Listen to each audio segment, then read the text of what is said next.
உள்ள அரசியல் செய்திகள் என்ன அப்படிங்கிறத பார்ப்போம். இன்றைக்கு நிறைய செய்திகள் இல்லை, ஒரு குறிப்பிட்ட ஒரு சில செய்திகள் தான் அரசியலை பற்றிய செய்திகள் வந்திருக்கிறது. முதல் செய்தி பவன் கல்யாண் அண்டு ஆந்திராவுடைய துணை முதல்வர் பவன் கல்யாணிற்கும் உதயநிதிக்கும் மோதல் உச்சகட்டத்தை அடைந்திருக்கிறது. நேற்றே சொன்னோம், அவர் உதயநிதியை எச்சரிக்கை செஞ்சார். கடவுளை தாக்கி சனாதானத்தை தாக்கி பேசினா பாலாஜியை அழித்து விடுவார் அவர்களை அப்படின்னு சொன்னார். அதில் கிளீனாக சொல்லியிருக்காரு, இளம் தலைவர் அப்படின்னு அதை சொல்லியிருக்காரு. பக்கத்து மாநிலத்தில் உள்ள இளம் தலைவர் அப்படின்னு தான் சொல்லியிருக்காரு.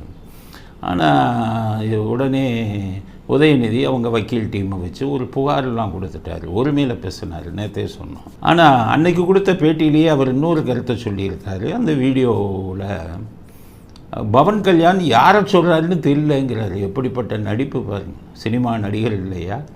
அவர் கிளீனாக சொல்கிறாரு, அண்டை மாநிலத்தில் உள்ள ஒரு இளம் தலைவர்னு சொல்கிறாரு. உங்கள் மேலே தான் சனாதானத்தை சொன்னதுக்கெல்லாம் கேஸை போட்டிருக்கு, ஆயிரக்கணக்கான கேஸ் போட்டிருக்கு, வாய்தா போய் அட்டன் பண்ணிட்டு வரீங்க. யார் சொன்னாருங்கிறது தெரியலைன்னா அப்புறம் எதுக்கு உங்கள் வக்கீல்களை வச்சு பவன் கல்யாண் மேலே கம்ப்ளைண்ட்டு புகார் கொடுத்துருக்கீங்க ஒருமையில் பேசினாருன்னு? ஸோ நடித்திருக்கிறார் உதயநிதி அப்படிங்கிறது தான் நம்முடைய செய்தி. அதனால் உதயநிதி யாருன்னு தெரியலன்னு சொன்ன வீடியோவை பாருங்கள்.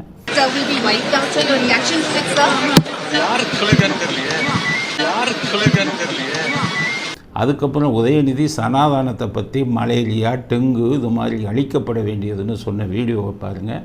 சிலவற்றை நாம் ஒழிக்கத்தான் வேண்டும், எதிர்க்க முடியாது. கொசு, டெங்கு காய்ச்சல், மலேரியா, கொரோனா இதையெல்லாம் நம்ம எதிர்க்கக்கூடாது, ஒழித்து கட்ட வேண்டும். அப்படிதான் இந்த சனாதனம். அதுக்கு பவன் கல்யாணன் சொன்ன பதிலையும் பாருங்கள். ஆக பவன் கல்யாண் உதயநிதியைத்தான் நேரடியாக சாடி இருக்கிறார் அப்படிங்கிறது தெரியுது. அதனால் இந்த வீடியோவை பாருங்கள். தமிழ்நாடு ஒரு நாயக்கர் சொல்கிறாங்க, சனாதன தர்மம் கம்ப்ளீட்டாக ஒரு வைரஸ் மாதிரி, அதை எங்கள் நாசம் பண்ணணும் சொல்கிறாங்க.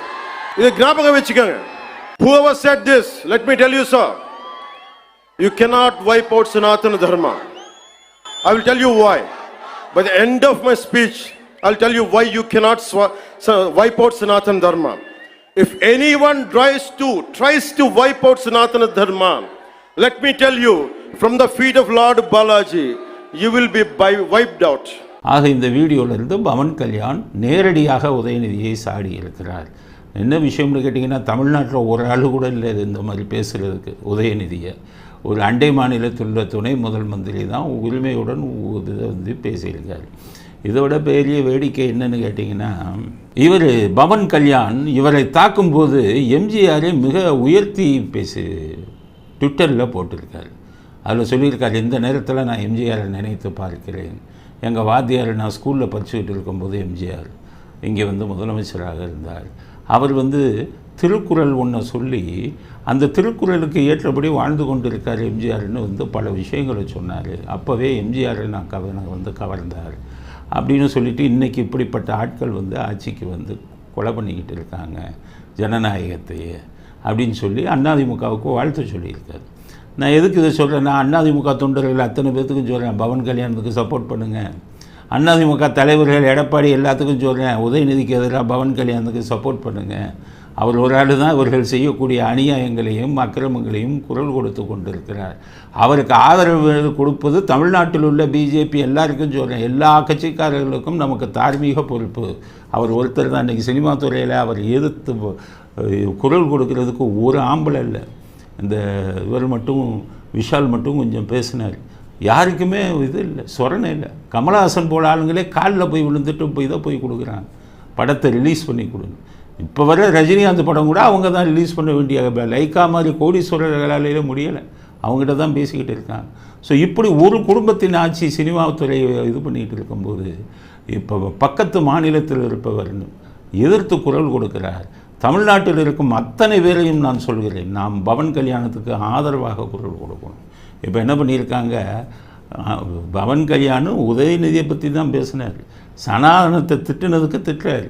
ஆனால் திமுக இப்போ என்ன பண்ணுறாங்க, உதயநிதி இந்த குரூப் எல்லாம் அனைத்து ஜாதி அர்ச்சகர்கள் சங்கமாக, அப்படி ஒரு சங்கம். இப்போ தான் அது எங்கே இருந்ததுன்னு இப்போ தான் கொண்டு வராங்க. அனைத்து ஜாதி ரசிகர்கள் சங்கம் பவன் கல்யாணத்துக்கு இது கண்டனம் தெரிவிக்கிறான். என்ன தெரிவிக்கிறான்னா, நீங்கள் உதயநிதியை திட்டக்கூடாது.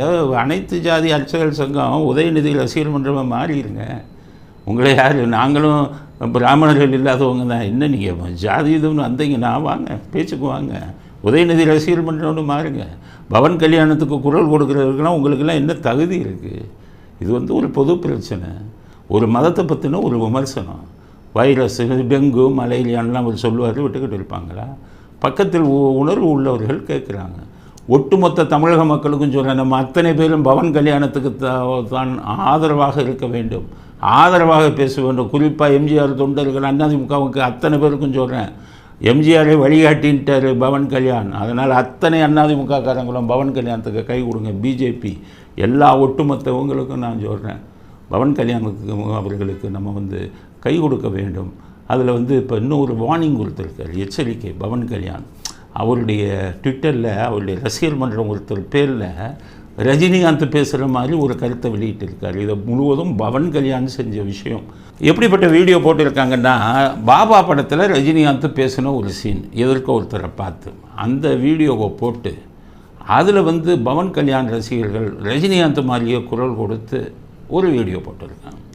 அதில் என்ன சொல்கிறாங்கன்னு கேட்டிங்கன்னா, உங்களுக்கு ரெஜெண்ட் எந்த படத்தையும் ஆந்திராவில் ரிலீஸ் பண்ண முடியாது அப்படின்னு ஒரு எச்சரிக்கை கொடுத்துருக்காங்க.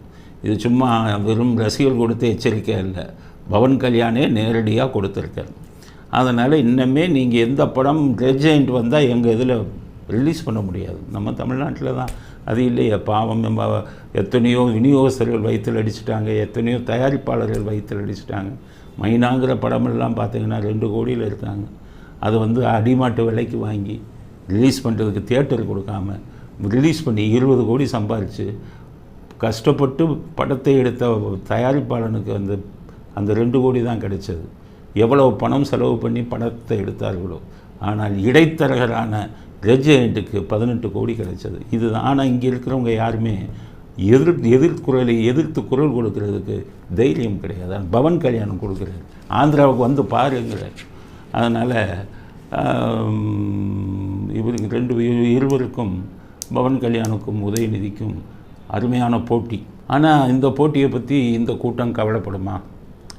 என்ன நீ ரெஜெண்ட்டில் படத்தை ரிலீஸ் பண்ணலன்னா போனேன், நான் 30,000 கோடி 2 வருஷத்தில் சம்பாரித்து வச்சுட்டேன், இன்னும் சம்பாதிக்க போகிறேன், நீ என்ன என் படத்தை தடை செஞ்சானே? நீங்கள் எனக்கு தான் வேறு பொழப்பு இருக்க, கொள்ளையடிக்கிற அரசியலில் மக்கள் பணத்தை கொள்ளையடிக்கிற பொழப்பு இருக்க அப்படின்னு தான் அவங்க போவாங்க. அவங்களுக்கு அதை பற்றி கவலை. ஒரு பிஸ்னஸாக 2 பிஸ்னஸாக நோபல் ஸ்டீல் பிரைவேட் லிமிடெட்னு சவுதி அரேபியாவில் உதயநிதி டைரக்டராக இருந்த கம்பெனி இருக்குது. இன்னும் பல கம்பெனிகளில் ஸ்டாலின் இடையில போய் லூலுவோட கையெழுத்து போட்டார். இப்போ அமெரிக்கா போயிட்டு வந்தால் எங்கெங்கே கம்பெனி ஆரம்பிச்சிருக்காங்கன்னு தெரியல.